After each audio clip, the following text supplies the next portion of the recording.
So if you've been diagnosed with tendonitis by your healthcare provider, you may have been shown a few exercises to do to build it.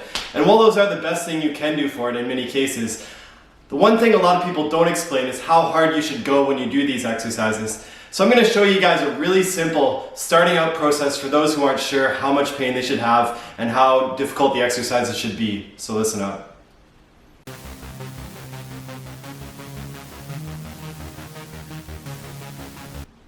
And before we get going, highly recommend you guys subscribe to Riley Rehab on YouTube. I'm going to be coming up with new videos every single week helping you become the expert of your own body. And to be the expert of your own body, you also have to be the expert of your own tendons. So the one thing that I see time and time again is people get told that they need to do these rehab exercises by their doctor, physio, coach, whoever. And it is a great idea, but the one problem people have is they don't know how hard they need to push through pain. For example, when you have this injury, you might think if it hurts to do that, I better not do it. And that's what a lot of people say. But on the other hand, there are some other people who kind of go to the other extreme where they say, no pain, no gain, just suck it up, just keep doing as much as you can, yeah, who cares if it hurts? And the truth is somewhere in the middle with this, guys. You really don't want to go to the one extreme or the other. And I find a really, really good starting point is to go by these 3 rules here. So, the first rule, if you're doing tendonitis exercise, and I'm going to show you with my hand here. For those of you who aren't aware, exercise basically for tennis elbows, usually you're doing wrist curls going this way, and you'd hold on to a weight in your hand.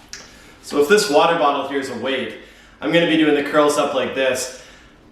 Whether or not I should go to the heavier water bottle will depend on 3 things. Number 1, you want to make sure that you never have pain any higher than 4 out of 10. So if you rate your pain from 1 to 10, 10 being the worst pain ever, you gotta go to the hospital, and 0 being no pain at all, you never want to be above 4 while you're exercising. So that means if I do this and I feel it's at 4, I would actually want to drop the weight, use something lighter, or even just do it with my hand. The second thing too that you have to be very careful of is with these, you're doing these exercises every day in most cases. So you want to listen to your body 24 hours after.